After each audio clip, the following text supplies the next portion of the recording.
بسم الله الرحمن الرحيم. الحمد لله والصلاة والسلام على رسول الله صلى الله تعالى عليه وسلم. ربنا أرنا الحق حقا وارزقنا اتباعه وأرنا الباطل باطلا وارزقنا اجتنابه. ربنا آتنا في الدنيا حسنة وفي الآخرة حسنة وقنا عذاب النار. برزنا نخش الإسلام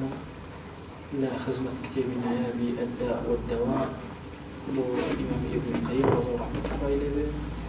يعني عين كتاب الجواب الكافي لمن سأل عن الدواء الشافي. كهذا كان يكتب وتاركان ياسايش الرحمن دس في كردو لخزمة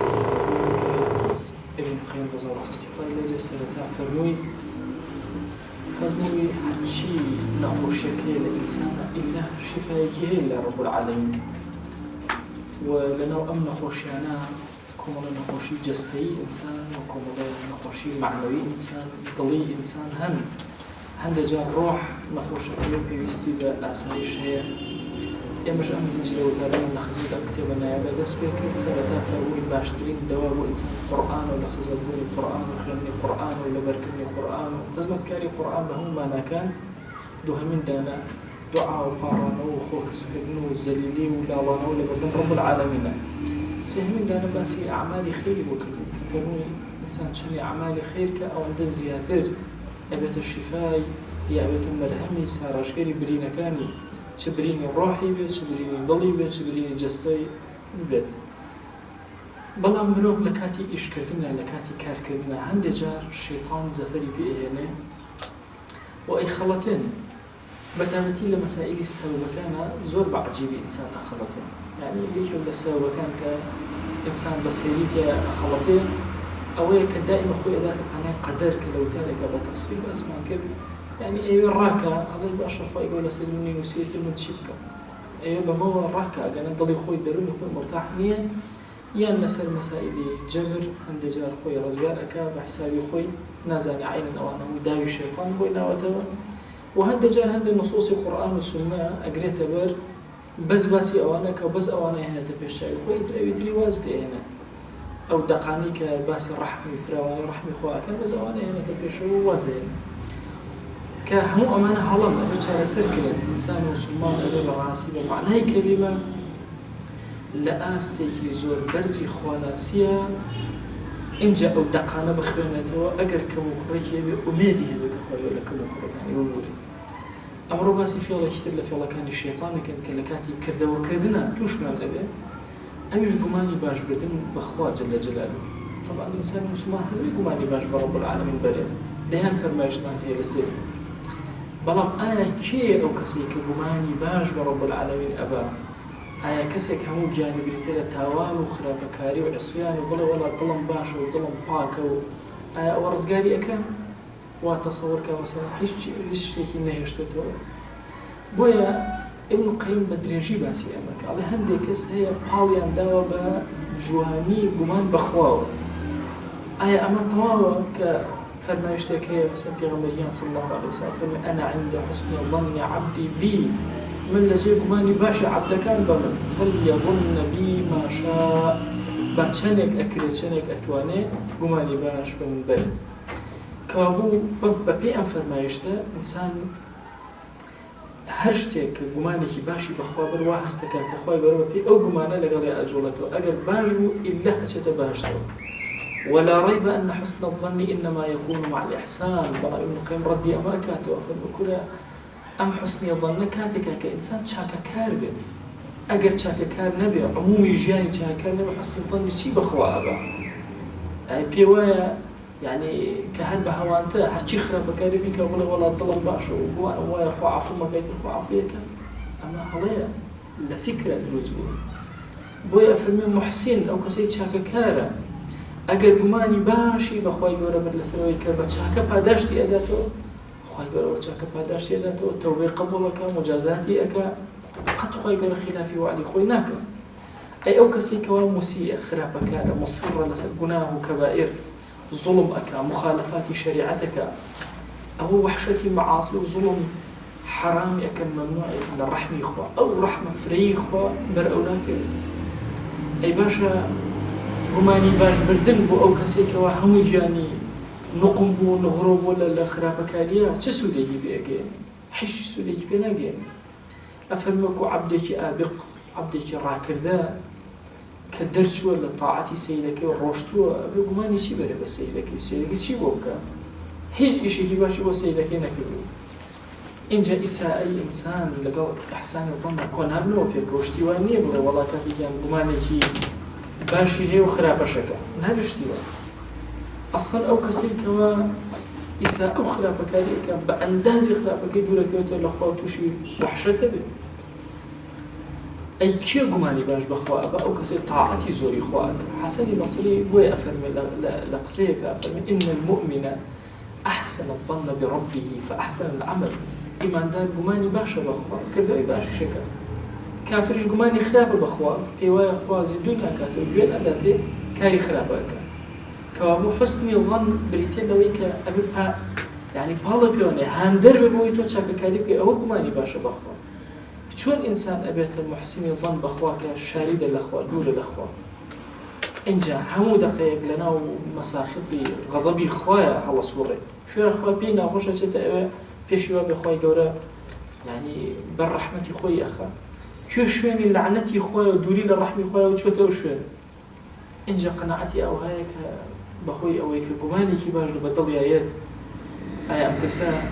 ئیتر پێی وایە تەوا هیچی نیەشتێتەوە. طبعا حاڵەیەکی زۆر گەورە هەیە لەم مەسەلە عەزیزانم. وەڵا ئینسان کاتێک کە ئەکەوێتە ناو گوناهەوە هەمیشە دەست ئەبە بۆ چڵەپوشێکیش مهما کان خراپەکە بێت. ئینسان جاری وا هەیە کەسی خراپەکە کە ئەکەوێتە ناو گوناهەوە دڵی خۆی بەچی خۆشەکە، ئەڵێ من گومانم باشە بەخوا. ئایا ئەم تۆزە ئیسفادەی لێ ئەکا؟ ئەم قسەیەکە بە زمانیایەت سوودی لێ وەرەگرێت؟ یعنی تۆی بۆ دیقەت بدەن لە کافرەکانی قوڕیش بە دوور نەبە، هەر بێنە پێشچاوی خۆت. باشە کافرێکی قوڕیش پێوە بۆ ئیشی باش بۆ خواکە کە پتی ئەپەرست، یا پێوە بۆ ئیشی خراپەکە، پێوە بۆ ئیشی باش بۆ خواکە. یعنی ظنی بەخوا باش بوو، عەبدایەتی بۆ پتێکە کرد، ئایا خوا لێ قبوڵ کرد؟ بە شیرک قبوڵی نەکرد، حسابی بۆ نەکرد. بۆیە ئەم مەسەلە ئینسان پێی وایە بێ بڵێ وەڵا کاکەگیا من ئینشاءالله باشە بووم و مادام گومانم باشە بەخوا دڵم باشە نەکرد. دڵ کاتێ باشە لە تاعەتی خوایە بێت. یعنی زۆر کات ئینسان کە ئەکەوێتە ناو گوناهەوە دائیم هەڵێ بەخوا دڵم زۆر باشە ئەوانە. نە، ئەبێ ئینسان لەم حاڵەتە زۆر بترسێ. ئەسڵ ئیبن قەییم ئەفەرمێ ئەو کەسی کە گوناهکاری ئەکات و لەولاشەوە ئەڵێ گومانی باش بەخوا ئەوەم ئەڵێ ئەمە تێنەگەشتە لە عەقیدەی ئیسلامی، ئەمە جحودی صفاتی خواکە. چۆن؟ پێی وایە خوا نابێت تووڕە ببێت، پێی وایە خوا نابێت عیقابی بدات، ئەسڵ ئەمە ڕەخنەگرێ لە خوا. مجردی صفاتەکانی خوا جەل جەلالوهو هیچ سوودێکیان بۆ ئینسان نییە ئەگەر ئینسان خۆ چاکەکار نەبێت. بە نمونە مەسەلەن ڕەحمانیەتی خوا، ڕەحیمەتی خوا، کەریمەتی خوا، جەوادی خوا. خوا زۆر کەریمە، بەبێ داواکردن پێت عەتاءەکە، پێت ئەبەخشێت، بە کافر و موسڵمانش ئەبەخشێت. بەس باشە پێمان وابێ مادام خوای گەورە کەریمە، ئیتر ئێمە هیچ تاعەت و عەبادەتێکی بۆ نەکەین، ئەمە زۆر هەڵەیە. ئەفەرمێ ئیبن قەییم ئەگەر ئەم شتە تەواو بێت ئەبێ شەیطان یا فاجر لەگەڵ موسڵمانێکی دیندەرەوە پێ بوو، چونکە ئەو بۆ ئەو حوسنی ظەنیەویش حوسنی ظەنیە هەردووکیان ئەچن ناو بەهەشتەوە. نە، بۆیە ئەفەرمێ ئەو کەسێکەوە مبارزەی خوا ئەکا بە محاربەی خوا، ڕیبا ئەخوا، ڕیبا محاربەی خوا ئەکا، فأذنوا بحرب من الله ورسوله. ئەڵێ وەڵا گومانم باشە بەخوا، خۆ بێت دڵم باش. ئەمە ناکاتە دڵ باشی، ئەمە ناکاتە گومان باشی بەخوا. بۆیە ئەم کەسەی بەم شێوازەیە معادەی ئەولیای خوا ئەکا. یعنی من عاد لي وليا فقد آذنته بالحرب. خوای گەورە فەرمێ هیچ کەس وەلیەک لە ئەولیەکانی من معادات کە و جەنگی لەگەڵاکە ئەوە ئیزنی دراوە کە ئەنەما ئیزن داوە با جەنگ لەگەڵ مناکەیتەوە. یعنی ڕاستەوخۆ ئەم کەسە لەگەڵ وەلیەکانە شەڕ ناکات، لەگەڵ خوایە ئەجەنگی. باشە کەسێک ئەلەم خوا ناغایە چه گومانێکی باشی بە خوای گەورە هەبێت؟ کەسێکی تر یەت صفاتی کەماڵی خوا هی ئەوە ئەکا، ئەسڵ ئەوە ئیسائی ظەنە بەخوا، ڕیزی لە صفاتەکانی خوا دوورە خاتەوە. ئەفەرمێ ئەمە شەیطان خەڵەتانوێتی زۆر کات بەرەو کوفری ئەبە ئەم کەسە، ئەگەر فریان خۆی نەکەوێت هوشیار نەبێت. ئەو کەسێکەوە یعنی چۆن گومانێکە بەخوای ببە، هەرچی ئەمرێکی خوا بێ نایکە، هەرچی نەیەکی خوا بێ خۆی لێلا نادا، بەڕۆژە بڵە گومانم باشە بەخۆشتیوە نابێت. با بزانین ئایا لە قورئانە دەلیلێکمان هەیە لەسەر ئەمە؟ أفرميشي وذلكم ظنكم الذي ظننتم بربكم أرداكم فأصبحتم من الخاسرين. گومانتان بەخوا ئەمە بوو پێتانوا بوو هەرچی خراپە بیکەن گوێمەدەنێ هەرچی ئەکەن بیکەن هەرچی جزئیاتێک هەیە لە خراپەکاری هەموو جێبەجێکەن دوایی پێتانوا بوو کە خوا ملاقاتان بە ملاقاتێکی زۆر باشەکە. وذلكم ظنكم الذي ظننتم گومانتان ئاوا برد ئەڕداکم خودی ئەو گومانە سووکی کردن ڕێسوای کردن فأصبحتم من الخاسرين دەستان لە هیچەوە دەرچوو خەسارت من دەرچوو کەەوە مجرڕدی گومانێکە ئینسان پێوابی بە گومانێکی باش ئیتر نەجاتی ئەبێت لەوە هەموو گوناهی کە ئیکە دەست و دڵ و دەم و زمان و هەمووی چاو هەمووی ڕژوە بە گوناو پێوابی خوا ئەرحەم ڕاحیمینە و گومانی باش بەرێ تۆ جارێ وەرە ناو عەمەلی چاکە هەوڵ بەکردەوە باشەکانت زۆرتر بێ لە خراپەکانە اینجا گومانی باش بەرە بە ڕەب العالەمین حتا کردەوە باشە و خراپەکان و مەسایبن هەر گومانی باش بەرە بەس تۆ لە خوارەوەبی گومانی چی باش ئەبێت ئەفەرمێ ئەو کافرانە کاتێکەوە گومانیان ئەوها بوو زۆر شتێکن خوا پێی نازانێت ئەسڵەن ئەمە گومانێکی زۆر خراپ و بەخوایان ئەبرد ئەم گومانە خراپە کە بردی سەری خواردن سووکی کردن لەبەردەم ڕەب العالەمین. هەچ کەسێک صفاتی کەماڵی خوا صفاتی جەلالی خوا ئینکاری بکە جحود کە باشە بەرامبەریان بۆستێتەوە باشە بڕێک لەمانە قەنەعەت پێ بڕێک لەمانە قەنەعەت پێ نییە هەموو وەکو ئەم لە ئەخیرات چی ئەبێ فأصبحتم من الخاسرين یان خوا وەسڵدار کە بە کۆمەڵە صفات کە لایەقی ئەو نین دوایش بڵێ وڵا کاکە ئەچینەوە بەهەشتەوە ئەمە کاکەمە غڕورە ئەمە خیداعی نەفسە خۆی خەڵەتانەوە ئەمە شەیطان خەڵەتانێتی پەتی بۆ شل کردو ئەمە گومانی باش نییە بەخوا گومانی باش ئەوەی بە ڕەب العالەمین کە فعلەن کەسێکی خوا نازبێت جا گومانی باش بەری بە ڕەب العالەمین. ئەفەرمێ ورد سەیری ئەم بابەتەکەن ئەمە زۆر ئینسان پێویستی پێ ئەبێ کورە نابێت لە دڵی عەبدێکە یەقینی وابێ کە ئەچێتە حوزوری خۆ بەخوا ئەگات کەچی هیچ گوێن نەدا یان ببێ یان یەقینی وابێ کە خوا ئەیبینێ لە هەر شوێنێکا بێ خوا ئەبیستێ لەگەڵ یەتی سر و علانیەتی ئەم ئەزانێ یەک شت نییە لە خواون بب و یەقینیش هەبێ لە بەردەم خوایە ڕائەگیرێ و لە هەرچی شتێکە پرسیاری لێ ئەکا کەچی بچێ واز لە هەموو ئەم یەقینانە بێنە کە هەیەی بچێ دەستکە بە خراپەکاری لە پەنایە بڵێ خوا ئەرحەم الراحیمین ئەڵێ ئیلا ئەم کەسە حقوقەکانی خوای پێشێل کردووە و مافەکانی خوای دەستەبەر نەکردووە و خۆی خەڵەتانەوە هیچی تر نییە شەیطان پەتەکەی بۆ شل کردووە ئەمەش بەبێ ڕۆشت ئەمە غڕورە ئەمە ئەمانی ئینسانە بەدڵ پێی خۆشە بچێتە بەهەشتەوە کەس پێی خۆش نییانی بچێتە ناو دۆزەخەوە هەمووی حەزەکە بچێتە ناو بەهەشتەوە بەڵام ئایا کێ ئەچێتە ناو بەهەشتەوە بۆیە ئەبوو ئومامە کوڕی سەهل ئەفەرمێ من و ڕۆی کوڕی زوبەیر چوین لە عائیشە ڕەزا ڕەحمەتی خوای لێ بێ ئەفەرمێ وتمان باسێکی پێغەمبەریان صلی الله علیه وسلم بۆ بکەویش فەرمووی خۆزگە ئەتان بینی پێغەمبەری خوا صلی الله علیه وسلم کاتێک کە نەخۆش بوو کەوتبوو هیلاک بوو 6 دیناری لە ماڵەوە هەبوو 6 دینار یان حەوت ئەمری پێکردم وتی ئەی عائیشە بڕۆ تەوزیعێکە وەسەر فەقیرەکان ئەڵێ بەڵام پێغەمبەری خوا صلی الله علیه وسلم زۆر ناڕەحەت لەبەر ناڕەحەتی ئەو زوو فێنکم ئەکردەوە هەستم ئەکرد زۆر حرارەتی زۆرە لە بیرم چوو پارەکە تەوزیعەکەم هەتا وەکو خوای گەورە شیفایدا هەر لە بیریشم چوو بۆ پارەکەمان هەیە ئەوەندە دڵم پەرێشان بۆ پێغەمبەری خوا صلی الله علیه وسلم فەرمووی پرسیاری لێکردم هاتەوە سەر خۆی وتی پارەکەت دا بە کێ چۆنە تەوزیع کرد والله يا رسول الله صلى الله عليه وسلم أو ندت وأنا راح أدوي لترسي تقول لبيرم شو توزيعكم فليبرو به نبيه على كهنا ما وخصص الدسي مباركي على عندك أو أمدي أودي بيكذا فرموي ما ظن نبي الله لو لقي الله وهذه عنده أي هواء بيغمبر كان نبي خوابه قمالي شون بخواك أأمان إلى لا بلقي خوش شايبه كأمي توزعنا كالبهشت لا ما بيجو بلقي خوش شايبه يعني بيغمبر خواه صلى الله عليه وسلم دي قد بدا قماني باش اللي رابي واسكدو عملي صالح دي قد بدا خواه من لبيريان شو أمري فرمو أما درسي كي زور كوري بولا درواتك أفرمي ما ظن محمد بربه أبتشكو ما نبري محمد صلى الله عليه وسلم بخوي خوي لو لقي الله وهذه عنده بقاتوا حضوري خو أمشي لا ما بيشتر توزعينك طبعا في غمبر عليه الصلاة والسلام لأنه كان معلومة تاك فرضك هيج في غمبر يجيب جي نكر زكاة تصور لكم شو أموالي خاصة نبو هرشي هن وأموالي عامبو حتى في غمبري خاص الله عليه وسلم كوفاتي كيف توزع كاسة زي بشوكي هو فاطمة رضي الله عنها وداويك أو بكر فرموني نلبس في غمبري صلى الله عليه وسلم فرموني نحن معاشر الأنبياء لا نورث يعني نلبس إما معشري أنبياء ميراثي ناكر ميراثي كز لما نابا يعني كز نابة ميراث قري إما حتى أول شو نوبة المهم صلى الله عليه وسلم هشتكي نوبة في غمبري صلى الله عليه وسلم بويا دي خد أدي قماني في غمبري صلى الله عليه وسلم ليرا حزب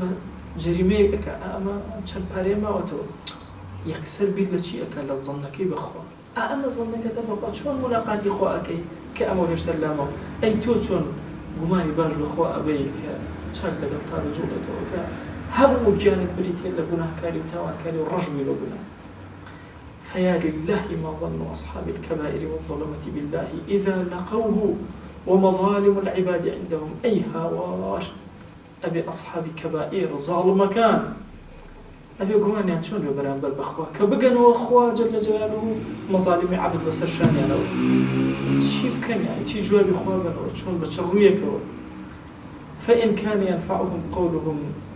حسنا ظنوننا بك أجر أقوى سوديان في بقين بلان قماني باش من بخوا بردوا أبي إما إقرار كان بوي بلين خوا قد ظالم كان عذاب نادا فاسق كان عذاب نادا قناه كار كان عذاب نادا دي عبد حرشي أكبا بك خوالي ناقرد آية أوهاية حرشي نهي بك جويل لنبي بلا والله قماني باش بخوا أبا وآقر برمناك كلما غرورا لإنسان أما بريتين حسن الظن غرور لإنسان خوي بيشتا أحسير كان إبراهيم عليه السلام شيء أفد أئفكا آلهة دون الله تريدون أي هاوار يعني كما آلهة دانا ولا غير إخوة أمانة أم درو قوري بدم خواكا أي باشك أما أكن فما ظنكم برب العالمين أي قوان تاتشوانا برامر بخوا جل جلاله كتو ليرة وآلهة كتر أبرستي أي شون لو قماني باش بخوا أبي شونكم أوانش قماني باشين بخوا فما ظنكم برب العالمين قمان تاتشوانا بخوا أتانا بلقاء إخوات شون شادونا بحسن الظن ويتر نجاة تانا أفرمي هاش كسيك جوان سيري أبكات تي أقاك حسن الظن يعني كردوي باش يعني جوان معاملة كذا لقى الخوايا كان كردوانا بجواني جبلي أكيد أقلي أقوانا بخوا زؤزر باش بي أي باشا چی وا ئەکا لە ئینسان کردەوەی باش کە گومانی باشی بەخوا کە پێی وایە ئەگاتەوە لای پاداشتی ئەداتەوە ئیکرامی ئەکا ڕێزی لێ ئەگرێ عەفو بەسەریەدا ئەبارێنێ وای لێ ئەکا کردەوەی باشی زیاتر کە کەوا بۆ حوسنی ظن پاڵنەرێکی بەقووەتە بۆ ئیشکردن نەک وا تەسەوەرکەین حوسنی ظن ئیتر ئەبێ دەستمان کاتەوە ئیش نەک هەر چۆن لە دەرسی پێشووە عەرزم کردن یعنی کەسێک پێی وابێ بڵێ وەڵام من عەقیدەم باشە هەرچی گوناهە بیکە والله من عقيدة مو أهل التوحيد مو تصور كالنجاتي أبي توحيد وأهل عقيدة بوني جناه كي بو إلا جناه راوغري نك بعكس وتوبيا والله إنت ما دام عقيدة باشا خيناك كي ولا عقيدة باشا أصلا أجر عقيدة الراز بويا أنا بويا لهموانا أهو برابر كلامك كان إخوة أوستا إنسان بويا براسي إنسان أبي بورياي وتعامل في غمر صلى الله عليه وسلم فرما يشتكى الكيس من دان نفسه وعمل لما بعد الموت كيس عقل كي أو كسيك سركوني نفسي خويك وزني نفسي خويك تيئك نفسي خوي أي شيء عمل لما بعد الموت عقل أو يبود ويمردني إيشك والعاجز عاجز كي من اتبع نفسه هواها عاجز أو كسيك ونفسي خوي شون هواي خوي أخا حتشي بويك وتمنى على الله الأمان حدثك وتمنى كذا نسر خواه طبعا تمنى بوشتك النيتدي بي واي أخو عفويك بي واي أخو إخاك بجني هم أمانة دي أما تمناك لشتك كنخوازراوة أو عاجزة أو كسا محسن نییە، حسنی ظنی بەخوا نیە، ئەسڵ عاجزە، هەر هاتوو لە ماڵەوە دانیشتو تەمەنای باشەکە بەخوا و هیچ کردەوەکی باشی بە کورتیەکەی ئەبێ ئینسان بەڕاستی کە گومانی باشی بەخوا هەبوو هەوڵ بە هۆکارەکانی ڕزگار بوون لە کردەوەی ساڵحات جێبەجێ چۆن لە قورئان خوێندنا ڕزگاری ئەبوو، لە دوعایات ڕزگاری ئەبوو، بە هەمان شێوەز هەوڵ بدە، هەوڵێکی جددی بدە بۆ ئەوەی بەهۆی ئەو ئەسبابانەوە ئەگرێتە بەر لە کردەوەیەکی باش جێبەجێکە لە عەلا ڕزگاری ئەو نەخۆشیەکانی چارەسەر دەبێت. دوو شت هەیە کە ئێمە ئەبێ لە یەکیان جێبکەین کە کردووی وەبەتێکی سەربەخۆ ئەفەرمێ الفرق بين حسن الظن والغرور. دوو جار ئەمە ئیبن القەیم باسێکە ئەم سەرباس لەم کتێبە. باشە فەرق لە نێوان گومانی باش بەخوا لەگەڵ غرورە چییە؟ تەنها ئەمەیە کەسی غەڕا یەک کردەوە ئەگەڵ پێی وایە باشی کردو، پێی وایە ويحسبون أنهم يحسنون صنعا، کافریشە پێیان وای ئیشی زۆر باشەکە، دەی ئەمە ئەم کەسە تووشی غەڕایی بووە. ئەی ئەو کەسێ حوسنی ظەنە چییە؟ ئەوەیە کە لەگەڵ ئەوەشە ئەو هەموو کردەوە باشە بەرزەکاتەوە هێشتا ئەترسێت بەڵام گومانی زۆرترە لە دڵەکە ڕەب العالەمین ئافرێت. واتە نەک کەسێکی خراپ، کەسێکی باش بۆی هەیە گومانی باشە بە ڕەب العالەمین دا. ئێ وەڵڵاهی خۆ ئەگەر سەیریشکەین کە سەیری دەقەکانەکەی، سەیری ڕەحمەتی خۆ ئەکەی، سعەتی مەغفرەتی ئەو إن الله يغفر الذنوب جميعا، لهيك سيري جود وكرم إخوائك إن رحمته سبقت غضبه. إن جسيرك عقوبة هيج خزانج بأخوانا جاني وأجر عفوش مالك هيج زريك برناك يا رب العالمين كإنسان أمان سيرك لخوه هستك أم قصيد طوانا به ابن القيم أفرمي أما طوان وقصيد خوا جل جلاله زور لما زيادة بخوا أويك بعقلي إما لما سني كرامة زور كريم ترلو أكرم الأكرم أجود الجوادين أرحم الراحمين. باشك أما مش وين خويتي بلام أبي إما بزان الخوا بحكمتني لقلوا زور حكيمة زور برحمة زور عزيزة صفاتي بناي منتقم طول السنة روا باشا أي باشا خوينا بعقوبة أوانا بدان كتاوان كارية كان أكل تنهائي موابزين أولئك أو الصفات كان أمان باشا أو خرابا هباشا والله أم صفاتنا باشا تبدأ سيابي وقرم طاوت كألم باشا خراب ما بسوين خودي صفاتك أنا خودي انتقام نبي لأخوان النبي جل جلاله يعني خودي عزتنا بالنبي شديد العقاب نبي لأخوان النبي أحكي النبي بأخواتي ماشي أبي كل صفاتي كمال أقل كسيك هبل أسهل لكردواني خو معنا تشبيه نبي أقل كسيك حتى ورنا بتور نبي حتى ورنا بيعمل كل ما الله يجود رجع حتى ورنا لأنه إنسان نقصة نبشت لنا إنسان نقص به العياذ بالله برامر بخواب لي يعني والله هالخواجان دي حر عفو مانك أواني والله شديد الانتقام شديد البطش والله لقل أو أرحم الراحمين عقوبة الزور سختي عذابي أليم القرآن نفرمي عذابي خوزور أليم الزور بإيشة نأوي بلي ولاتو أليم طبعا صيغي مبالغة يعني زور بإيشة أو هم دقاليت الهات ولا برامر الإنسان أبي هردو سركيان رايبك أفرمي أنفصلان دريج نكينوا بلام حاجة زور أبوي مجبورين زورت له خزمتي أبي بزانين إن الذين آمنوا والذين هاجروا وجاهدوا في سبيل الله أولئك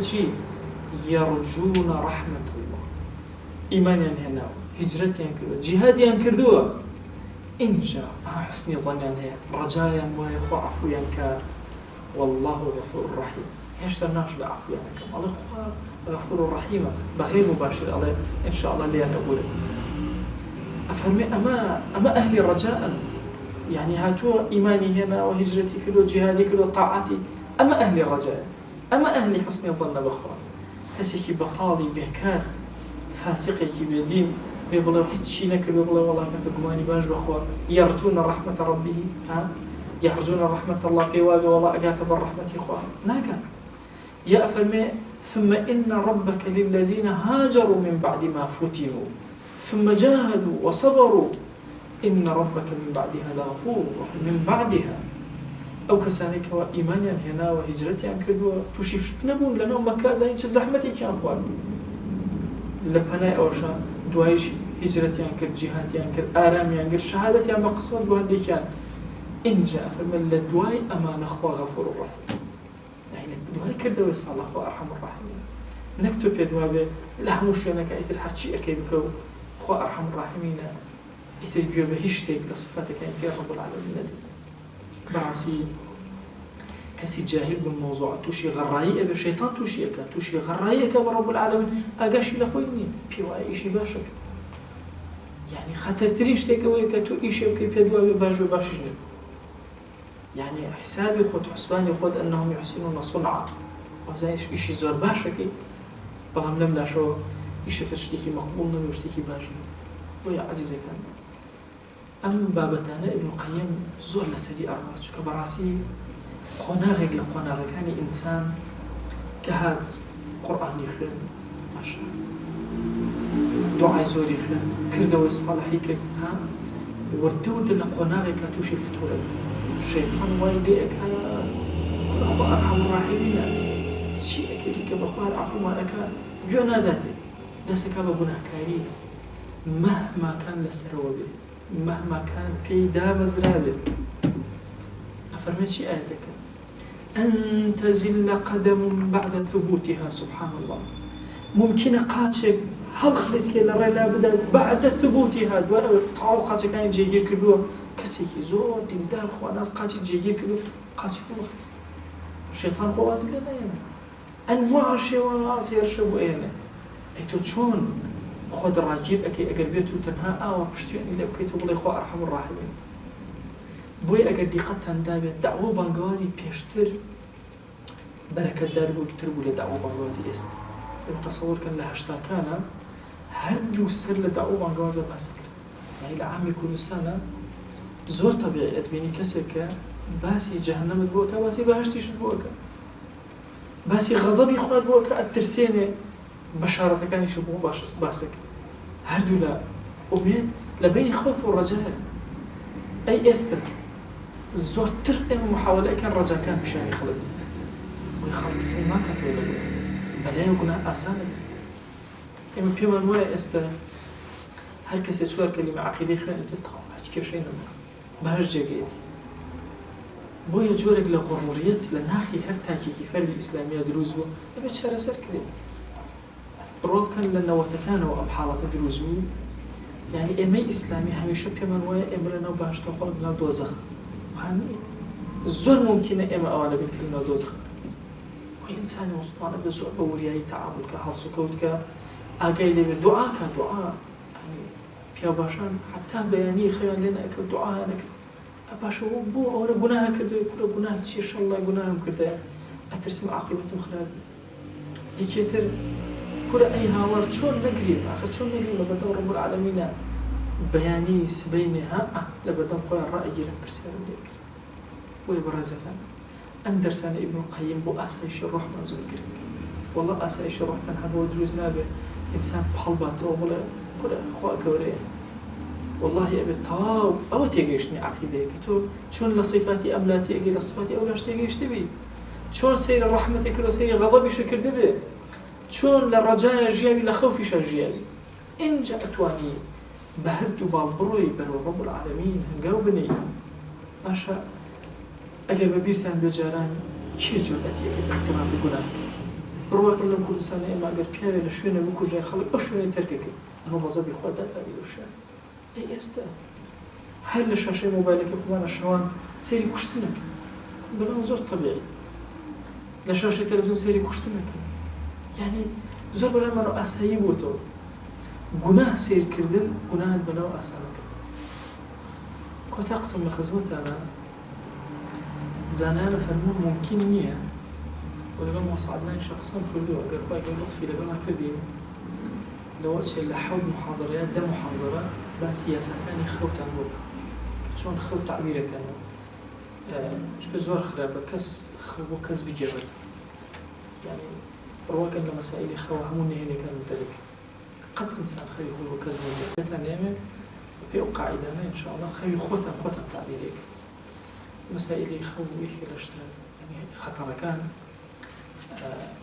بلام قد وزنان للتعبير خوا أفرمون أجر كثير جناهي الزنا بفعلنا كذبين جنجك حوسر وخيزاني قد خونا بيني طواوي زينا وجماع بكات بوشي شو كأمشتي نبيني و لمخيلة إيش هدروزنا بوا لخوي إيش هدروزنا أفرمون لكيا إنسان سيري جناهي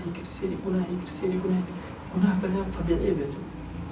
وكفرنا بيدنا لخوه على ثاني دروزنا تطبيعي جناه لنا إمر يعني يرشي وحمليه بو تطبيعي جناه يعني وآسان كلا وطبيعي سهل كلا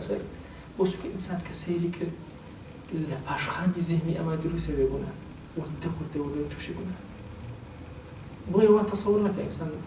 بلا ولا خو من فلان جناه هم نكرويان لو بدورم يانشي والله الشيطان زور أن تزل قدم بعد ثبوتها والله كان راسخ دا مزرعة ولا سدين داري كاتب أخوة زين لا أدى بوي خو بارازي لبنا تنها بوناكري ولا خو باراستو أخو أبي ضلط مخيلات يعني خيارات كزور بدوي بناها كروش استرالك أوي يا رب توشي بناها كتك بو چونك لباشخاني تويا تخطيط هموش تيكي ودان راو حاضر كتك توشي بناها اتر هر زوري بلا بناها بو استك تطبيق غيبت بو لنا وإما حيث تصور كلا هشتا كان يكي غيبتي كلازان تنسوبو لنا وكومون كيف باسي مسلمان ليك كسي بين أهلي مزقوت بيتنا مزقوت تو باسي كي اشتيوت شو نبي هر غريب وقدر كسي غيبتي كبير سرتين نوتكان عينا أو هاو يعني هر سر سر مالوي كسي باسي إيشي كده شون إسا كسي الزنا بكا سيري كي خلي هاسي أو باسي شيء شون أبيري شون غير باسي مسلم خلي لما جلس على صابعنا كده خلي لما أوجوانا كده بخوا جنس بيني لما جلس هنجيك لو أوجوانا حيث شرميلونا كده كسي كده ما دام باسي مسلمان كان نبي من بيبيس باش زوجتي كي قيزون أي أستا تطبيع بوتو لنا وانا أو هو كاركي شيء مسألة مخافتي خوا كم بوتو هموي حسن ظن بخوا كما رواية رب العالمين عفو معنك والله أو غيبتك يسبوت النخوشي كشن دي صحوة إسلامي لها مو عالم لكن لا كردستان أخو عزيزا ونزل في كردستان لكن همو عالم إسلامي أو هذا أو نخوشي كشن ديك أو دروس ما في خلقه وناهي كبيرة لأكبر كبائرة دورة الجوال الضائد يعني الله يشيب رب العالمين الله والله لما رويها مخالق أي كير كوموغا كانوا أي كير يا الله والله بيشي الله خوش من بيشم أول يا الله يشيب هرشتي براكت بحاطين نخوش بس كتاب تكون هبال مو بس كل جاري تر يعني غزالي الله جاري الدعاء كردن جاري إشارة كردن بحال إشارة يبتا غيبت ولا خوي قراءة وراد قراءة ومد درج سبحان الله لا يغادر صغيرة ولا كبيرة إلا أحصاها ولا هو جمع آية ما مخبين له والله صغيرة نية بطلتها جزرال والله كبيرة نية كذبت إلا أحصاها أهو كوكب هذا دوتو كتابك بشان تبعته دي ورا الشر مزار ما بلا بدن أمر رب العالمين جورة بالرحمة عظيمة يعني تورا أو رحمة فراوانها بتونا توين شي تجيل ويا عزيزة كان والله أسايش الرحمة لو بدروس بين كإما أبينا ناخي خمنا لجناه بترسل جناه تكذب بترسل لو لحظة يا رب العالمين انتقام لوسل وتصور لك الشيطان والله كل أخو أرحم الراحمين كل إن شاء الله أخوة كان عفو مكان أخو أرحم الراحمين إن شاء الله عفوتك بزيخو بسرت أبارنا بلام أبيتو زور وريان زور أقل أو موقفانا بك الجيانية مردس خوي مخاتي قوري خوت يمان جاوة نوع عبداني كخوت بقوري خوت أن باريز يا رب العالمين خوي جان إما قناهاني كي زور رمبوتو برسكدوتو پروردگار هانا من بدرگانی تو یعنی دستی زلیلی من با تو برس کردم یا ربی خواه لگناه کم من بوده گناهانی به اشکر کردم من عفو من و پنهان کردم من عفو من لقناها جورا كان ما نقوله لقناها بشو كان ما نقوله قناها خطريك بدل ما عفو مالك ضلما ذهن ما فكر ما روح ما كر ولا قناها كان يا رب العالمين يا ربي خويا أساج وسد ودلوما ببارينا رحمن آرام كرو يا رب العالمين خويا رحمن آرام كرو يا أكرم الأكرم خويا داول ليك بناوي جوانت وصفتي برزل باسمي عظمت بمن بخش يا رب العالمين خويا لقناها تشاو ما نقوله لقناها دست ما نقوله لقناها دموز ما نقوله لقناها ضلكان ما نقوله يا أكرم الأكرمين خويا جان بخواتو دسي كزرتناك يتوا پروردگار عبدكان دز بولاي توبر زكنو توش بلبيك جواب يا نديتوا يا ربي پروردگار يمي گناه بار دسي زيدي من بوتوبر اسكلتو هانا من بديواني تو هنا يا إلهي عفو مانك يا أكرم الأكرمين بمان بخش بزي بسرنا البارنا تو قوري خود خويا لقناه كان ما بارزا خويا بهوي بأدبي ما نوع لقناه كردو مانا أقوب من مدى يا رب العالمين خويا داول لي أكن بناء جوان وصفتي برزل باسمي عظمت خويا جان إيمان ما سلامتك خويا إيمان ما سلامتك خويا جان إيمان ما سلامتك يا أكرم الأكرمين يا ربي خويا داول لي أكن أوي أمانة لم دنيا بهما أعطاك خويا أوي أمانة بهما أعطاك محتاجي حرام مالك يا رب العالمين خويا جان داول لي أكن إما زمان من كل الدعاء كان بقوري خود إلهي أوي بيغمبريان صلى الله عليه وسلم داوي لي كنت أمش داوي لي أكين كمان بخش أوي أو بناي بيقرتوي خواي أمش بنات بيقرينو بنام هذا يا رب العالمين خواي جان صلاوي أمل سي أم بقينا بيغمبري خوا صلى الله عليه وسلم صلاوي أمل سي أم بقينا آل يا الأصحاب يا أكرم الأكرمين صلاوي أمل سي أم بقينا أصحاب رسول الله صلى الله عليه وسلم يا ربي خواي جان داوي لي أكين بقولي خود بكرمي خود برحمتي خود خواي جان صلاة وسلامك بأنداز هناسي مخلوقات بقينا في غنبري إخوة صلى الله عليه وسلم تاك ناما لخزمة يا بين يا رب العالمين